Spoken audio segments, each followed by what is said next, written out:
Hello and welcome back to my MMA channel. Last night, One Championship fans got treated to One Fight Night 9 live from the Lumpini Boxing Stadium in Bangkok, Thailand. And this is just a quick recap of what happened. We will get to the main event last because that is where the majority of this episode's runtime will be spent, I suppose. I am only going to talk about the top 5 fights because if you watch my preview, those were the ones that I kind of went into more detail about as the more significant matchups on the card. However, the first fight of the night, Janlo Mark Sangal picking up that knee bar submission in just under a minute. That was impressive. Of course, he got a bonus for that one.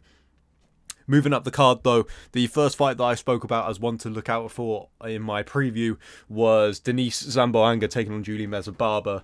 Denise Zamboanga won a unanimous decision. 2-fight win streak for her now. Obviously, her only losses in One Championship were the back-to-back defeats to Hamsio He, who will be fighting for some form of the Atomweight World Championship next, so that's not a bad thing on her record at all. And I thought Denise looked really, really good in this fight. Her boxing in particular looked like it's come on quite a lot. It looked very crisp. Julie Mezababa, I thought, didn't put in the best performance. She seemed a bit too willing to stand and trade with her. It was almost like she was catching her at the end of the exchanges, and that made her feel like she could still, hang in that range and have success. But Denise was just landing on her way too often.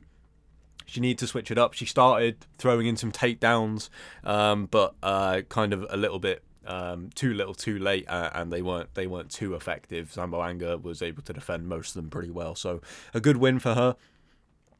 Then you had one of the best finishes of the night with Felipe Lobo defeating Simon Patch Fairtex in Muay Thai. Of course, this fight, I had said in my preview that if Simon Patch won, he would definitely get a title shot at bantamweight based on his win streak.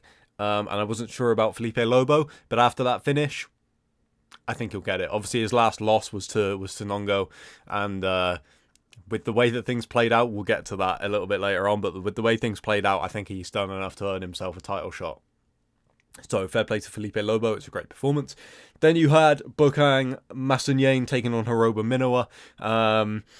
This was a decent fight. I was really impressed by Bokang, to be honest. The problem was those two groin strikes, those two fouls that broke up the action quite a lot. They were definitely, maybe, not intentional, but they were his fault. And I think that really killed the momentum of the fight. It was, like I said, I was really impressed by Bokang, but that kept breaking it up, and it kind of, I think, stole some of the shine away from him. So an impressive victory nonetheless, but a performance that was marred by a few mistakes, I think. Co-main event, Halil Amir versus Maurice Abavi. This was a really good fight as well. I really enjoyed this one. Halil Amir obviously got the job done. He won a unanimous decision. He had some success on the feet, of course. Hurt Maurice early in the first round, and his grappling kind of sealed the deal later on in the fight. But I was really impressed by Maurice Abavi. I'm excited to see him come back in One Championship and fight some other opponents. Halil Amir debuted and knocked out Nastyukin, so a lot of hype behind him. We've seen that he's got crazy power, and Maurice took some huge shots and carried on. Really exciting style as well from the looks of it. Obviously, this was his One Championship debut. He came in 6-0, all finishes, and he looked good, I thought, especially after the first round. Both these guys are known as they've finished all of their fights up until this point, so it was interesting to see what would happen when it went past the first round, and it was competitive. I definitely thought that Halil got the job done, but like I said, I'm excited to see Maurice Abavi back inside the circle at a later date. And then, of course, the main event. Jonathan Haggerty shocks the world again, knocking out Nong-O Hama in the first round to dethrone the dominant bantamweight Muay Thai world champion. All of the talk was Nong-O is on the most impressive run maybe ever seen in One Championship. It's definitely up there. 10 back-to-back wins since signing with the promotion. Last 5 all being finishes. 8 title defense. I think, was this one... My camera's gone out of focus. Was this one the 8th title defense, or had he already made 8?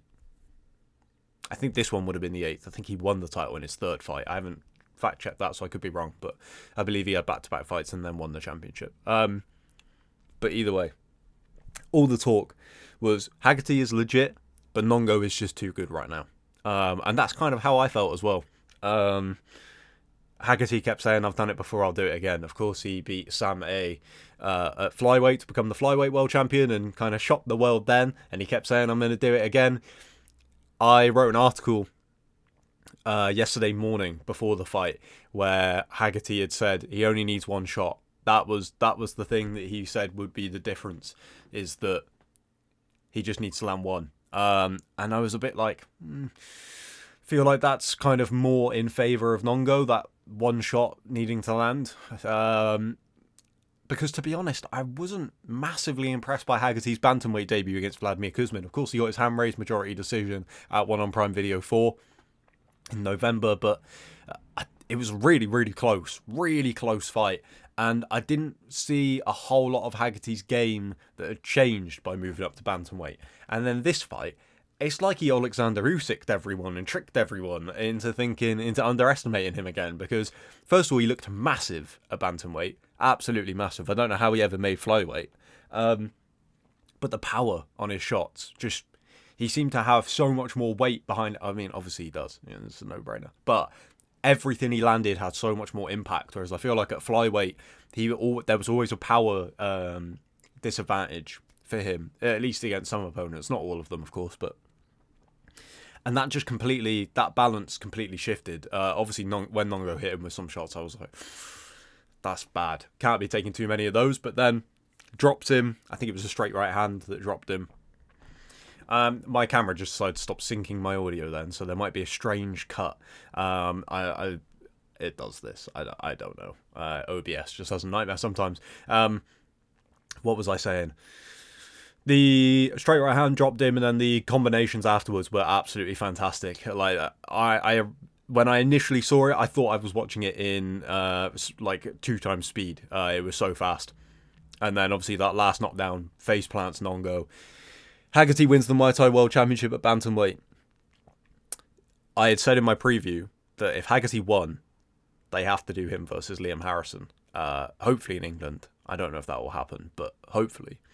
I don't think that's next. Liam Harrison's kind of ruled himself out of that. Liam Harrison said, have one more fight, then I'll be ready to come back and I can have a tune-up in between just to get back into the swing of things, and then we'll go. And he even named Felipe Lobo, who would have been the clear shout for that. So I think Haggerty versus Lobo next, the Liam Harrison fight, and then you do the Nong-O rematch after that. So that'll probably be in about a year's time, I would imagine. Obviously, if Nong-O doesn't want to take too much time off, then he deserves a rematch, of course. So that might change things, but I think that you really have to pull the trigger on Harrison versus Haggerty, and I cannot wait for that fight. Fingers crossed. What do you guys think of the One Fight Night 9 card? Aside from the main event, what was your favourite fight of the night, favourite highlight, all that good stuff? Let me know in the comments below.